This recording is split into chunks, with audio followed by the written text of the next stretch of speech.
بسم اللہ الرحمن الرحیم۔ رسول کریم صلی اللہ علیہ وسلم ایک ملہم کی حیثیت میں حضرت مرزا بشیر الدین محمود احمد خلیفۃ المسیح ثانی رضی اللہ تعالیٰ عنہ، قسط دوم آخری۔ دیگر مذاہب والوں کو چیلنج۔ کلام کا معجزہ جس کا میں نے اوپر ذکر کیا ہے کئی شاخیں رکھتا ہے، اور قرآن کریم کا معجزہ ان تمام شاخوں میں مکمل اور اکمل ہے،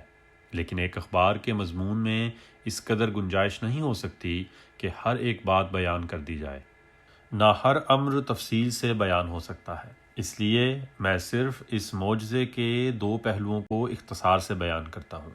اور چیلنج دیتا ہوں کہ اگر کوئی اور کتاب خدا تعالیٰ کی طرف سے ہونے کے مدعی ہے تو اس کے پیرو اس معجزے کے مقابلے میں اسے پیش کریں اور دیکھیں کہ کیا ان کی کتاب ایک ذرہ بھر بھی اس کتاب کا مقابلہ کر سکتی ہے۔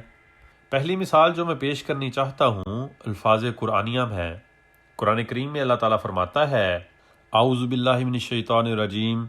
اِنَّا نَحْنُ نَزَّلْنَا الذِّكْرَ وَإِنَّ لَهُ لَحَافِظُونَ، ہم نے ہی اس ذکر کو اتارا ہے اور ہم ہی اس کے محافظ ہیں۔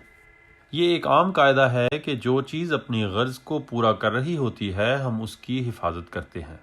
اور جب وہ اس غرض کو پورا کرنے سے جس کے لیے اسے بنایا یا اختیار کیا گیا تھا رہ جاتی ہے تو ہم اسے پھینک دیتے ہیں۔ بس اس میں کیا شک ہے کہ اگر کوئی کلام اللہ تعالیٰ کی طرف سے ہے تو جب تک اس کی ضرورت دنیا میں ہو اس کی حفاظت ہونی چاہیے، اور جب اس کی حفاظت بند ہو جائے تو ہمیں سمجھ لینا چاہیے کہ اب اس کی ضرورت دنیا میں باقی نہیں رہی، اس لیے اسے پھینک دیا گیا ہے۔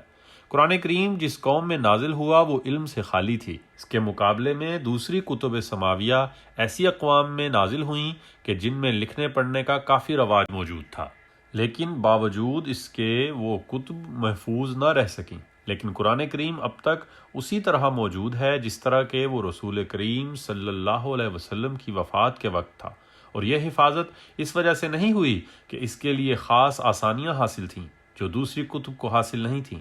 نہ یہ حفاظت اس وجہ سے ہے کہ اب تک اس کی تاریخ کا مطالعہ نہیں کیا گیا، جس سے یہ امکان باقی رہ جائے کہ شاید جب اس کی تاریخ کا بھی مطالعہ کیا جائے تو اس کے نقائص معلوم ہو جائیں، کیونکہ 100 سال سے مسیحی مبشرین بائبل کی بدنامی دھونے کے لیے قرآن کریم کی تاریخ کی جستجو میں لگے ہوئے ہیں، اور اس قسم کی ارکریزی سے کام لے رہے ہیں کہ اگر کسی شخص کو اس کی نسبت معلوم نہ ہو تو شاید وہ یہ خیال کرے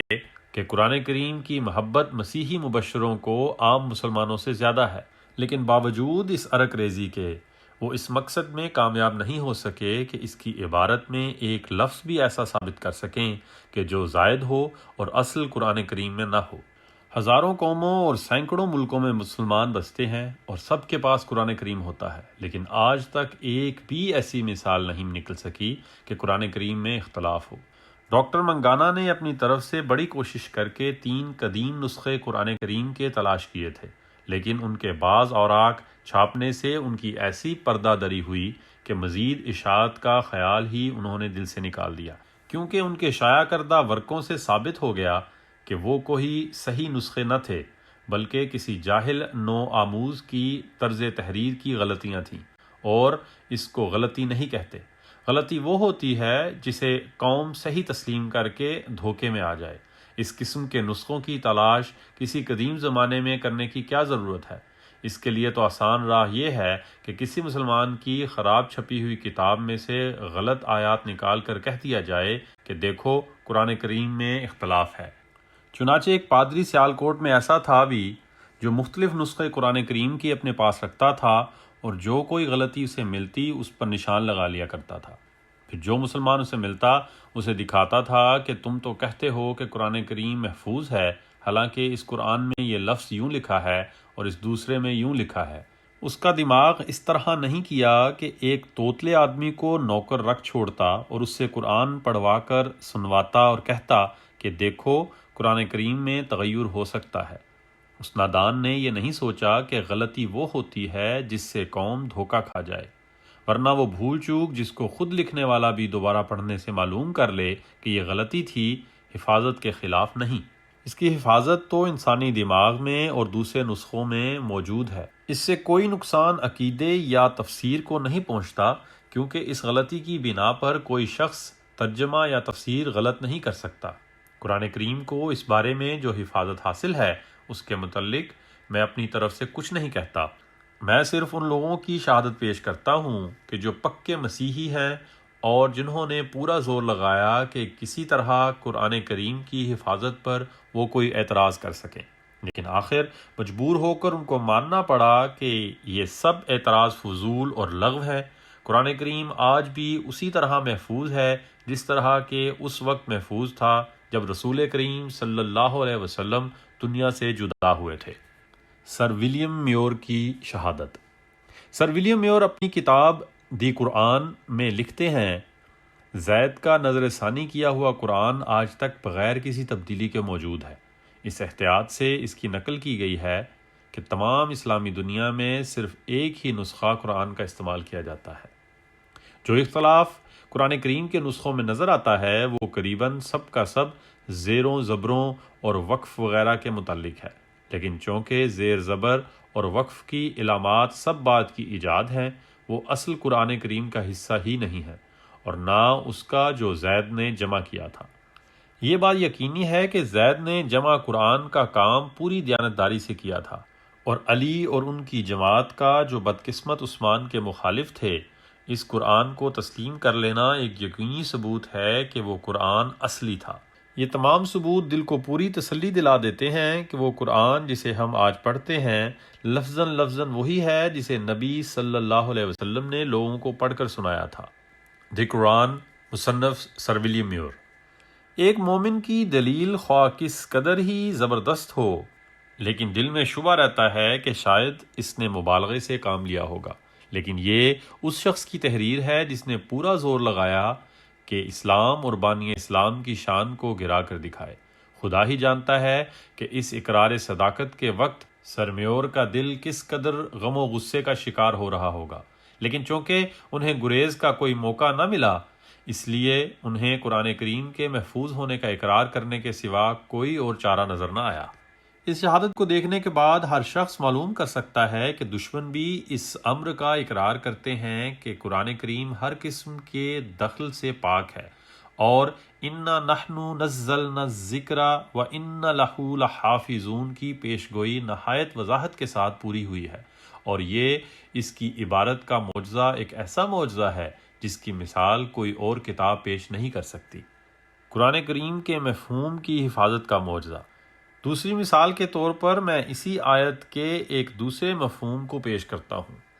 کلام کی حفاظت کئی طرح ہوتی ہے، اس کے لفظوں کی حفاظت کے ذریعے سے بھی اور اس کے مفہوم کی حفاظت کے ذریعے سے بھی، اور اس کے اثر کی حفاظت کے ذریعے سے بھی۔ میں لفظوں کے علاوہ اس کے مفہوم کی حفاظت کے معجزے کو پیش کرتا ہوں۔ بالکل ممکن ہے کہ ایک کتاب کے لفظ تو ایک حد تک موجود ہوں لیکن اس کا صحیح مفہوم سمجھنے والے لوگ نہ مل سکیں، جیسے کہ وید ہیں کہ خواہ بگڑے ہوئے نسخے ہوں لیکن بہرحال اس میں سے کچھ نہ کچھ حصہ تو موجود ہے، لیکن ویدوں کی زبان اب دنیا سے اس قدر مٹ چکی ہے کہ کوئی شخص یقین سے نہیں کہہ سکتا کہ وید کی عبارت کا مطلب کیا ہے۔ شرک اور توحید، توہم پرستی اور ستارہ پرستی اور طب اور شہوانی تعلقات کی باریکیاں اور ہر قسم کی متضاد باتیں اس سے نکالی جاتی ہیں۔ لفظ ایک ہوتے ہیں، معنوں میں زمین و آسمان کا فرق ہوتا ہے۔ ایک قوم وام مارگ کی تعلیم اس سے نکالتی ہے تو دوسری ویدانت کی، اور اختلاف مفہوم میں نہیں بلکہ ترجمے میں ہوتا ہے، اور ایک جگہ نہیں بلکہ شروع سے لے کر آخر تک سارے ہی وید میں اختلاف ہوتا ہے۔ لیکن قرآن کریم کی زبان ایسی محفوظ ہے کہ گو بعض جگہ پر ایک لفظ کے مختلف معنی کی وجہ سے معنوں کا اختلاف ہو جائے، لیکن اول تو وہ اختلاف محدود ہوتا ہے، دوسرے اس کا حل خود قرآن کریم میں موجود ہوتا ہے، یعنی اس کے غلط معنی کرنے ممکن ہی نہیں ہے، کیونکہ قرآن کریم اپنی تفسیر خود کرتا ہے، اور اگر کوئی شخص غلط معنی کرے تو دوسری جگہ کسی اور آیت سے ضرور اس کے معنوں کی غلطی ثابت ہو جاتی ہے، اور اس طرح وَإِنَّ لَهُ لَحَافِظُونَ کی تصدیق ہو جاتی ہے کہ ہم ہی اس کے محافظ ہیں۔ قرآن کریم کی ایک آیت دوسری کی حفاظت کرتی ہے، یعنی قرآن کریم کے مفہوم کے سمجھنے کے لیے کسی بیرونی شہادت کی ضرورت نہیں ہوتی، ہم نے خود ہی اس کے اندر ایسا سامان پیدا کیا ہوا ہے کہ غلطی فوراً پکڑی جاتی ہے، اور غلطی کرنے والا اپنے معنوں کی قرآن کریم کے دوسرے حصوں سے تطبیق پیدا نہیں کر سکتا۔ یہ قرآن کریم کا ایک ایسا معجزہ ہے کہ اس کی مثال بھی کسی اور کتاب میں نہیں مل سکتی۔ دوسری کتب اس طرح لکھی ہوئی ہیں کہ اگر ایک حصے کے معنوں کو بدل دیا جائے تو دوسرے حصے ہرگز اس غلطی کو ظاہر نہیں کرتے، لیکن قرآن کریم کی ہر آیت کی حفاظت کرنے والی دوسری آیتیں موجود ہوتی ہیں۔ جب کوئی شخص غلطی کرتا ہے تو فوراً وہ دوسری آیات اس غلطی کو ظاہر کر دیتی ہیں۔ اس طرح غلطی کرنے والا پکڑا جاتا ہے۔ غرض رسول کریم صلی اللہ علیہ وسلم بطور ملہم بھی سب ملہموں سے افضل ہیں، کیونکہ آپ کا الہام زندہ ہے اور اس قدر زبردست معجزانہ اثرات اپنے اندر رکھتا ہے کہ کوئی اور الہام اس کا مقابلہ نہیں کر سکتا، اور کوئی اور کتاب آپ کی کتاب کے مقابلے میں نہیں ٹھہر سکتی۔ الفضل انٹرنیشنل، 5 جنوری 2020، صفحہ 3۔ آواز مبشر احمد اٹھوال۔